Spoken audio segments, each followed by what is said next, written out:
G'day, my name's Chris. Welcome back to the channel. Just a little bit of a confession before we start the new year.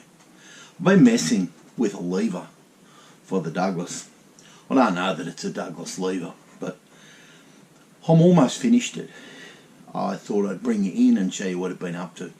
Posted a couple of pictures on Facebook and a few people liked it, and I thought, oh, I better talk a bit about what I've done.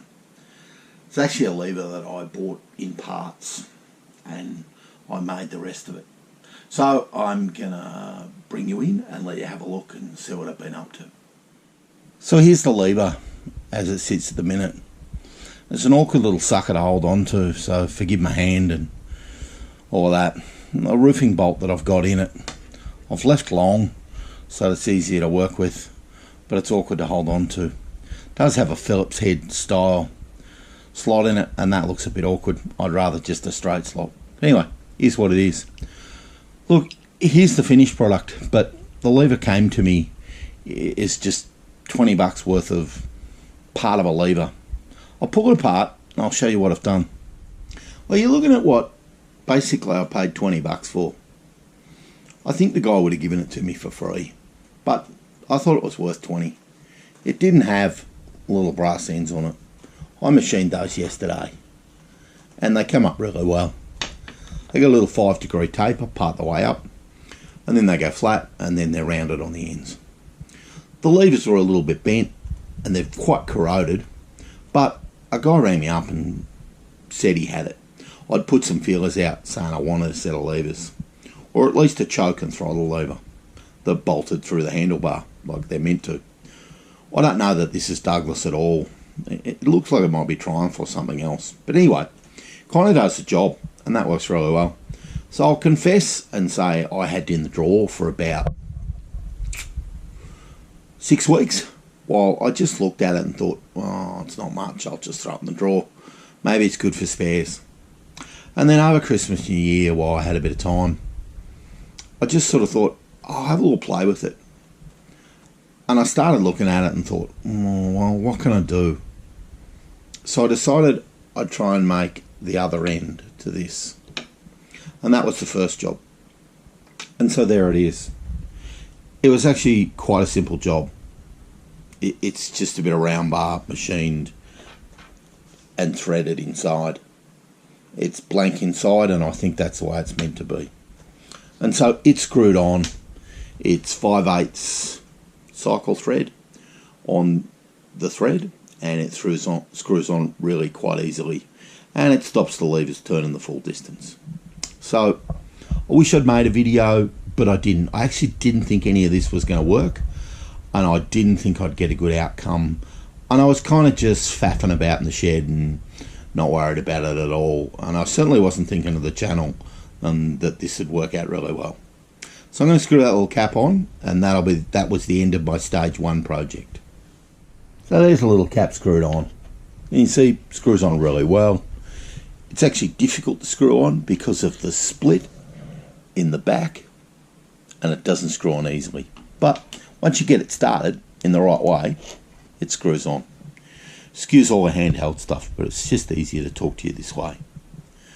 After I'd done that, I thought, oh wow, that came out alright, and I looked at it for a day or so and started to think about it and thought, how am I going to bolt it down? Obviously the little piece here, little spacer, is for you to sandwich the head of the bolt right through so that you don't pull too tight on the levers. So I started off by trying to make that part, and the head of the bolt sits inside a little groove. I'll see if I can bring you in really close, and also rests on top of there. Wasn't difficult, but it did take a little bit of time. Excuse the noise. Here's Mark 1, Mark 2, Mark 3, until I eventually got it right. The first one, too thick. The second one, too thin. The third one was really close, but it didn't quite fit. And the fourth one was the right measurement. It wasn't simple to measure, and it wasn't simple to get it right. So this just slides over the top and pushes down. And that was really easy. It's got a little chamfer on it. I think it's 30 degrees, might be 60. And it's just recessed slightly. And then the bolt just slides neatly through when you get it right.